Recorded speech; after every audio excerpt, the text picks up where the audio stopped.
My name is Jaspinder Singh और हमारी company का नाम है सनपक सॉल्यूशंस प्राइवेट लिमिटेड।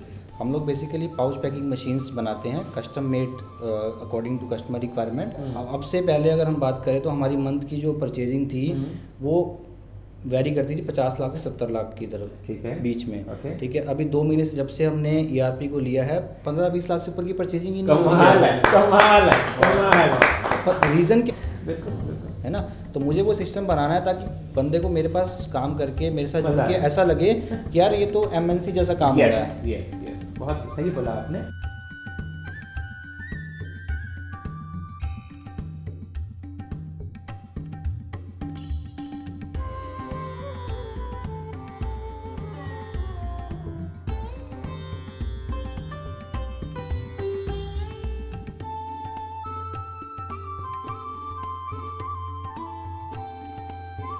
सनपैक सॉल्यूशंस में हैं जसकिंदर जी के साथ, और थोड़ा सा हम समझते हैं सर ने ये सक्सेस स्टोरी कैसे क्रिएट करी। इन्हें it was a fast implementation, full marks to sir. And sir से सुनते हैं सर की जुबानी कैसे इन्होंने इस सक्सेस को क्रियान्वित किया। इस इम्प्लीमेंटेशन के प्रोसेस में सबसे जो मेन जो रोल रहा वो फिंसिस की टीम का ही रहा एक्चुअली। बिकॉज कई बार क्या होता है कि ERP हमने ले लिया लेकिन हम करना चाह रहे हैं और सामने से हमें एक रिप्लाई नहीं मिल रहा। सबसे बड़ी बात जो मुझे ये थी कि ऑलरेडी इतने सारे फीचर थे आपके पास, हमें सिर्फ बताना पड़ा कि सर हमें ये करना है और आपने निकाल के सोल्यूशन दे दिया। बहुत बढ़िया, मतलब इसीलिए वो इम्प्लीमेंटेशन जल्दी हो गया। जी। मतलब अब से पहले मैं 2 ERP ट्राई करके बंद कर चुका हूँ, अरे बाप रे। तब जाके हम लोग फिंसिस पे पहुँचे हैं। वो उनमें इम्प्लीमेंटेशन में दिक्कत यही आई कि यार हम कुछ बता रहे हैं, वो सामने वाला कुछ समझ रहा है, बना के वो कुछ ला रहा है। लेकिन फिंसिस में ऐसा नहीं था। ऑलरेडी इतने सारे फीचर्स थे, मुझे लगता है अभी तक तो हम पहुँच भी नहीं पाए हैं उन फीचर्स तक। ठीक है, दूसरी चीज़ थी टीम का सपोर्ट इसलिए मिला क्योंकि टीम खुद ही डेली के कियोस्क में इतना बिजी थी। वो खुद चाह रहे थे कि कुछ ऐसा मिल जाए कि हमें अपना खुद का काम करना पड़े। अननेसेसरली स्टॉक को देखना, क्वालिटी सबसे लास्ट में पता लग रही है जब प्रोडक्ट यूज़ हो जा रहा है। मतलब जब उसकी रिक्वायरमेंट आ रही है तब पता लग रहा है कि यार वो तो प्रोजेक्ट माल था जो कि 2 महीने पहले से हमने मंगा के प्रिक्योर करके रखा हुआ था। तो अननेसेसरली सब काम डाउन चला गया। तो जब मैंने अपनी टीम को बताया कि यार इससे क्या फ़ायदे होंगे, कैसे इसको हम लोग करेंगे, तो मतलब फ्यूचर मैंने उनको दिखाया। इम्प्लीमेंटेशन नहीं दिखाई, अभी तो साइड बाय साइड दिक्कत आएगी हर किसी को, अब उल्टा ज़्यादा काम करना पड़ रहा है। लेकिन जब मैंने उनको फ्यूचर बताया ना कि अब से 3 महीने बाद हम अचीव क्या करना चाह रहे हैं इससे, ये फर्स्ट फेज़ है इन्वेंट्री का, सेकंड फेज़ प्रोडक्शन होगा। ठीक है, प्रोडक्शन चलाने के बाद हम क्या अचीव करेंगे, राइट। वो जब उनको दिखाई दिया ना तो अपने आप ही सबने अपना अपना कंट्रीब्यूशन दिया, सबने दिया। बिल्कुल। तो आई वुड मैं इस अगर टुकड़ों में बात करता हूँ, परचेज में आपको क्या फ़ायदा हुआ या स्टोर में क्या फ़ायदा हुआ, आप कुछ एग्जांपल देना चाहेंगे हमारे व्यूअर्स को, ताकि व्यूअर्स भी एंकरेज होकर उसमें जान सके कि स्टोर में क्या फ़ायदा हो सकता है एक लघु उद्योग को। परचेज में सबसे बड़ा फ़ायदा ये कि क्या होता है कि हमारे पास जो प्रोडक्शन है, हम लोग मशीन बनाते हैं जो कि टेलर मेड मशीन्स हैं। मीन्स कि हर कस्टमर की मशीन अलग है। तो बहुत सारे ऐसे मशीन में लगने वाले पार्ट्स हैं जिनको हम प्रिक्योर करके नहीं रख सकते। वो हमें एंड मोमेंट पे डिज़ाइन करके या फिर उस हिसाब से BOP को हमें परचेज़ करना पड़ता है। तो उसकी वजह से क्या हो जाता है कि चीज़ें जो बहुत ज़्यादा डिले हो जाती हैं। और सेकंड जो उसका नुकसान होता है कि अगर हम चीज़ों को इन्वेंट्री रखते हैं तो इन्वेंट्री बहुत ज़्यादा बढ़ जाती है। ठीक है, कि किसी को समझ में आया कि यार इसमें ये लगा दो, मंगा लिया, लगा नहीं, रख दिया। ठीक है, तो उससे क्या है कि एक महीने एक्सेस स्टॉक हो जाता है और पता लगता है कि उसकी रिक्वायरमेंट आज से पता नहीं अब 2 साल के बाद होगी। बिल्कुल बिल्कुल, और वो खो जाता है आइटम, वो खो जाता है, भूल जाते हैं बिल्कुल। Out of sight out of mind, ना कभी गिनती में आएगा। और कभी जुड़ भी पड़ेगी तो मिलेगा नहीं। हाँ, एक सबसे बड़ा कभी रिसेंट में एक केस हुआ हमारे साथ कि एक मशीन थी, उसमें एक मोटर लगा करती थी। मोटर के वर्जन होते हैं B4 B6। कुछ टाइम पहले गलती से शुरू से एक मोटर B4 की लगती थी, एक B6 की लगती थी। शुरू से वही चलता आ रहा था। अचानक से पता नहीं क्या हुआ, उन्होंने B4 की जगह पे B6 की मोटर मंगानी शुरू कर दी। दोनों ही B4 लगा के साइड पे भी चली गई मशीनें। अब जब मोटर दिखती बिल्कुल सेम है, सिर्फ उसके RPM कम हो जाते हैं B6 B4 होने से। तो उससे क्या हुआ कि जब मशीन नहीं चल रही तो हमें समझ में नहीं आ रहा कि भाई क्यों नहीं चल रही है। मैंने कहा मोटर ख़राब है। जब मोटर की नंबर प्लेट मंगाई तब पता लग रहा है कि यार सिर्फ B4 B6 का फ़र्क था। और हमने अब उसको चेंज कर दिया। और अभी फ़िलहाल हमें क्या पता लगा कि हमारे पास गलत स्टॉक की 31 मोटर्स पड़ी हुई हैं। अच्छा। जिसकी एक की कॉस्ट लगभग 14,000 रुपये है। लाखों रुपए इस तरह डेड स्टॉक हो जाता है। डेड स्टॉक मतलब, और वो स्टोर में दबी हुई पड़ी हुई थी, वो कब पता लगा जब हमने स्टॉक लिया। तो अब ERP की मदद से आपको क्या लगता है कि इसमें कैसे मिटिगेट कर पाएंगे इस प्रॉब्लम को? इसमें यही है कि जब सब कुछ बॉम्ब ड्रिवन होगा कि भाई बॉम्ब का पता है मुझे यही मंगाना है, हमने MRP अभी यूज़ करना शुरू नहीं किया, बट जब हम सेल ऑर्डर ड्रिवन MRP को रन करेंगे तो सिस्टम बताएगा कि यही माल ऑर्डर करना है, यही आएगा, यही लगेगा। और क्या एक्सेस पड़ा है वो भी क्या एक्सेस पड़ा वो भी दिखाएगा। ऑल्टरनेट यूज कर सकते हो तो वो भी करो भाई। अल्टरनेट में भी यही हुआ है। अब से पहले अगर हम बात करें तो हमारी मंथ की जो परचेजिंग थी वो वेरी करती थी 50 लाख से 70 लाख की तरफ, ठीक है, बीच में। okay. ठीक है, अभी 2 महीने से जब से हमने ERP को लिया है 15-20 लाख से ऊपर की परचेजिंग ही नहीं हो रही है। रीज़न क्या है? क्योंकि मेरे पास वो लेके आ रहा है कि सर ये परचेज करना है, मैं बता रहा हूँ कि ये यार अल्टरनेटिव पड़ा है, ये लगा लो। और रियल पता चल रहा है, रियल पता लग रहा है। बहुत मैं यानी कि जो हम लोग ऐसा मिशन बोलते हैं हाँ। कि आपको जो बेनिफिट होने वाला है, ये हमारा मिशन भी है कि इन्वेंट्री कैरिंग कॉस्ट हमें रिड्यूस करनी है हर ऑर्गेनाइजेशन में। तो ERP की वजह से ये टारगेट भी आपका एक अचीव हुआ कि जो आपकी जो इन्वेंट्री कैरिंग कॉस्ट है वो रिड्यूस हुई और परचेजिंग आपकी कंट्रोल्ड हो गई। बिल्कुल। यानी अगर इस तरह बोले, अगर ये ऑप्टिमाइजेशन भी कहते हैं, तो 2 महीने में अगर 40-40 लाख या 50-50 लाख की बाइंग कम हो गई तो 1 करोड़ बेनिफिट।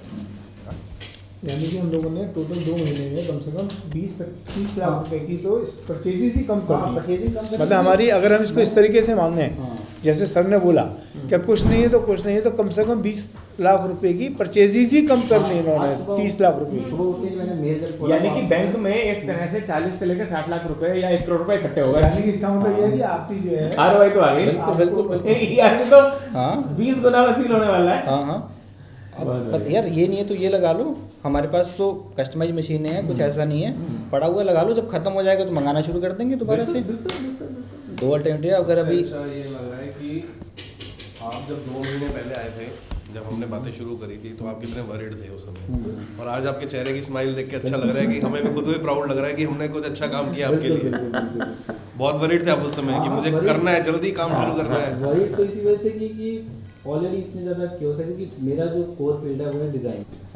तो मेरा जो कोर फील्ड है वो डिज़ाइन का है, तो मैं चाहता हूँ कि मैं अननेसेसरली क्यों से हट के मैं जो मेरा एक्सपर्टीज़ है मेरी, मैं उसमें काम करूँ। ठीक है, तो लेकिन अब क्या था कि मुझे परचेज भी देखनी पड़ रही है, कहीं ना कहीं जो दूसरी चीज़ें हैं प्रॉब्लम भी सॉर्ट आउट करनी पड़ रही हैं प्रोडक्शन की। तो मैं चाह रहा था कि यार कुछ ऐसा एक ऑटोमेटेड कुछ सिस्टम मैं बना दूँ जिसमें मेरी इन्वॉल्वमेंट बहुत कम हो जाए, खाली मॉनिटरिंग हो, खाली गाइडेंस हो मेरी, मुझे बार बार उठ के ना जाना पड़े। ठीक है, तो उसको हम कहीं ना कहीं अचीव कर पा रहे हैं। जैसे इन्वेंट्री के केस में काफ़ी हद तक कर दिया है। अब सेकंड फेज़ के रिगार्डिंग आज हम लोग डिस्कस करने वाले हैं, प्रोडक्शन में हम क्या चाहते हैं, सो दैट कि एक जो हमने कस्टमर का जो ऑर्डर आया है ना, उसका हम ऐसा प्रोसेस बना दें कि यार वो एक हेल्पर तक कोई पता लग जाए कि भाई मुझे क्या करना है उसके लिए, है ना, कि मेरे इस काम से ये फ़र्क पड़ेगा कंपनी को, उसको पूरा एक फ्लो चार्ट बना दे, हमें जाके इन्वॉल्व ना होना पड़े उस चीज़। सर आप हमारे व्यूअर्स को सबसे पहले तो अपनी इंट्रोडक्शन भी दीजिए, क्योंकि अभी हमारे व्यूअर्स को फ़ायदा तो ERP का समझ आ गया, बट वो आपके साथ कनेक्ट करना चाहते हैं कि आपकी फैक्ट्री कहाँ है, आप क्या बनाते हैं। तो how would you like to introduce yourself to the viewers? Sir my name is Jaspinder Singh और हमारी कंपनी का नाम है सनपक सॉल्यूशंस प्राइवेट लिमिटेड। हम लोग बेसिकली पाउच पैकिंग मशीन्स बनाते हैं, custom made according to customer requirement. और हमें बहुत ज़्यादा टाइम नहीं हुआ अभी इस बिज़नेस में, 3 साल ही हुए हैं अभी तक हमें। लेकिन फ़िलहाल हमारा जो टारगेट है काफ़ी बड़े प्रोजेक्ट्स को लेके है। तो लेकिन अभी तक काम करके हमें ये समझ में आया है कि आज के टाइम में विदाउट IT सपोर्ट आप कुछ भी नहीं कर सकते जी। ठीक है, तो कहीं ना कहीं हमने बीच में थोड़ा सा अपने काम को लेकर पॉज लिया है। IT को अडेप्ट करेंगे, ERP को लेंगे ताकि हम और फैक्ट्री बिना बैठे भी फैक्ट्री चला सकें। हाँ बिल्कुल। और डेफिनेटली ERP से जो कंट्रोलिंग है हाँ वो आपकी बेटर हो। बिल्कुल। आपका जो फोकस है, कहते हैं ना डेलीगेशन विद मॉनिटरिंग। हाँ जी। तो आपकी जो कंट्रोलिंग है, मॉनिटरिंग है, वो थ्रू ERP बहुत इजी हो जाएगी, क्योंकि जो नोटिफिकेशंस हैं, जो पावर्स हैं, वो आपको खुद मिलती हैं। बिल्कुल। और एक क्या है कि थोड़ा एक हमारा अभी बिजनेस स्टार्टिंग फेज में है, अभी इतनी सारी जो आप स्टाफ देख रहे हो, ये अभी हार्डली 1 ईयर के अंदर हायर किया हुआ स्टाफ है। ठीक है, और इसमें से भी आपको पता है कि आज के टाइम में हाइड्रेशन रेट बहुत ज़्यादा है ना, एम्प्लॉय को रिटेन करके रखना मुश्किल है, क्योंकि आज के टाइम में एम्प्लॉय भी क्या चाह रहा है कि ऐसी कंपनी में काम करो जहाँ पे सिस्टम हो, वरना प्रेशर ज़्यादा होता है, काम होता नहीं है। है ना। तो मुझे चाहिए ऐसे इंजीनियर जिनके पास स्मार्ट वर्क करने का दिमाग हो। अब वो मेरी कंपनी में तब तक नहीं टिकेंगे जब तक मेरी कंपनी में सिस्टम नहीं होगा, बिल्कुल बिल्कुल। है ना। तो मुझे वो सिस्टम बनाना है ताकि बंदे को मेरे पास काम करके मेरे साथ जुड़ के ऐसा लगे कि यार ये तो एमएनसी जैसा काम हो रहा है। यस, बहुत सही बोला आपने। हाँ। देखिए एमएनसी और हम लोगों में फ़र्क है सिस्टम्स का होता है। आमतौर पे एमएनसी एक सिस्टम ड्रिवन कंपनी होती है, तो जो फिंसिस का बर्थ है वो आईबीएम जैसी ऑर्गेनाइजेशंस में हमारे प्रमोटर्स ने काम किया और देखा नज़दीक से कि एमएसएमईज को भी वही सिस्टम्स हो चाहिए। बिल्कुल। तो किस तरह एमएसएमईज अपने कंपनी को लीस्ट डिस्टर्ब किए इतना सिस्टमेटिक कर सकती हैं कि बहुत अच्छी आरओआई आए, बहुत जल्दी क्रियान्वित हो सके। आपकी जैसी सक्सेस स्टोरीज और एमएसएमईज को एनकरेज करती हैं कि yes we can do it. बिल्कुल सर, बिल्कुल। डरने की जरूरत नहीं है। आपसे एक क्वेश्चन और पूछूंगा, what is the right time to start ERP for other entrepreneurs? Other एक एंटरप्रेन्योर पूछना चाहता है कि यार कब लेना चाहिए? एट द मोमेंट जब आपको पता लग जाए कि ईआरपी अवेलेबल है मार्केट में तो सबसे पहले अडॉप्ट कर लो उसको। जब तक नहीं पता तब तक, लेकिन आप किसी भी फेज में हो, किसी भी, चाहे आपको 1 साल हुआ चाहे 6 महीने हुए हैं, विदाउट ईआरपी एक मेरे ख्याल से कुछ भी करना काइंड ऑफ आप अपनी पोटेंशियल को अंडर यूटिलाइज कर रहे हो, टाइम को वेस्ट कर रहे हो मेरे हिसाब से। इसलिए जल्दी से जल्दी अगर आप टैप करोगे तो आपकी टीम भी सीख जाएगी। आज जैसे अभी पिछले 2 महीनों से ऑर्डर काफ़ी मार्केट डाउन चल रही है ना, तो ऑर्डर्स कम है, लेकिन क्या है कि टीम को टाइम मिल रहा है सीखने का। जब मेरे पास प्रेशर आएगा काम का तो टीम काम को ऐसे कर देगी। क्योंकि अब हाथ रवा हो गए, करना है। अभी आज मेरे पास टोटल 50 बंदों की टीम है, कल को 100 होगी तो ऐड ऑन होते रहेंगे ना, हम सीखते रहेंगे। अगर 400 बंदों में ये इम्प्लीमेंट करना होता तो मुझे लग रहा है 6 महीने सीखने में लग जाएंगे, लग जाते, सबको सिखाने में लग जाते। अभी क्या छोटी टीम थी, सबने मिलके सीख लिया, ऐड ऑन होते रहेंगे, नॉलेज शेयरिंग होती रहेगी। बाकी फिंसिस का सपोर्ट तो ऑलवेज रहेगा ही, तो उस ट्रेनिंग में असेंबल होने के बाद उनको मशीन के स्ट्रक्चर के साथ जोड़ दिया जाएगा और फिर एफजी पे काम होगा।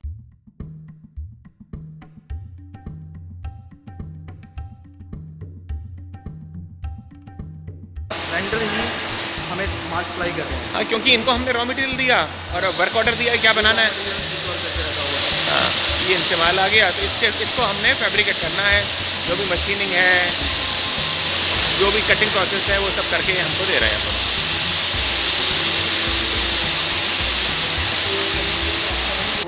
ये सारी मशीन है, सिमिलर काइंड ऑफ मशीन्स आपको दिखने में लग जाएंगी, लेकिन अकॉर्डिंग टू वर्किंग इनमें वो तो है ही, बिल्कुल।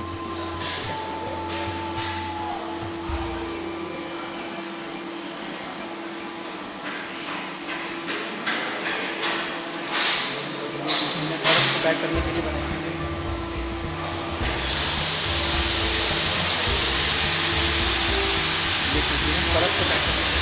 अच्छा, ओके, ये हॉपर के अंदर माल जाने के लिए ये कन्वेयर की तरह ये चलता रहेगा। और ये पैकिंग यहाँ से सामान डाला, ये से फिल किया जा रहा है। हाइट पे डंप करना बंदे को मुश्किल है ना। हाँ, बहुत बढ़िया। यही डंप कर दिया, ये मशीन को ऊपर जाके डंप करेगा। और कितनी लो कॉस्ट ऑटोमेशन है ये, बहुत ही लो कॉस्ट ऑटोमेशन, क्योंकि इसमें कोई कॉस्ट नहीं है, ये ग्रेविटी से अपने आप गिर रहा है सामान। हाँ हाँ, से माल गिरा, ऊपर गया और पैक होकर पैकेट की फॉर्म में निकल गया।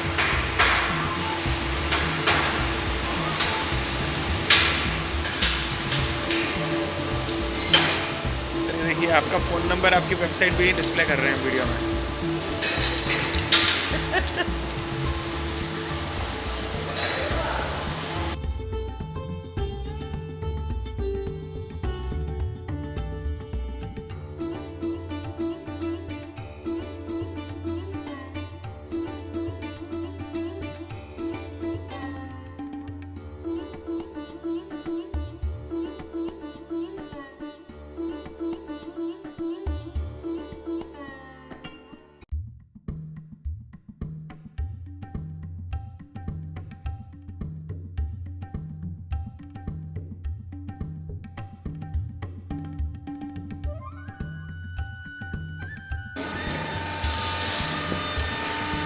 जी मेटल का बैंडिंग शेयरिंग जो पैनल बनाने का काम होता है बेसिकली जी, वो यहाँ पर दोनों को मिला के हमारा ये फैब्रिकेशन डिपार्टमेंट है जी जो इसकी बेसिक स्ट्रक्चर को तैयार करके दे रहा है जी जी जी। यहाँ पे मशीनों के बेस और स्ट्रक्चर्स बन रहे हैं। वो देखो बड़ी वाली मशीन है तो उसका बड़ा स्ट्रक्चर है ये। तो स्टील आया, स्टील को काटा, वेल्डिंग करके ये हमारा प्रोडक्ट बना जी।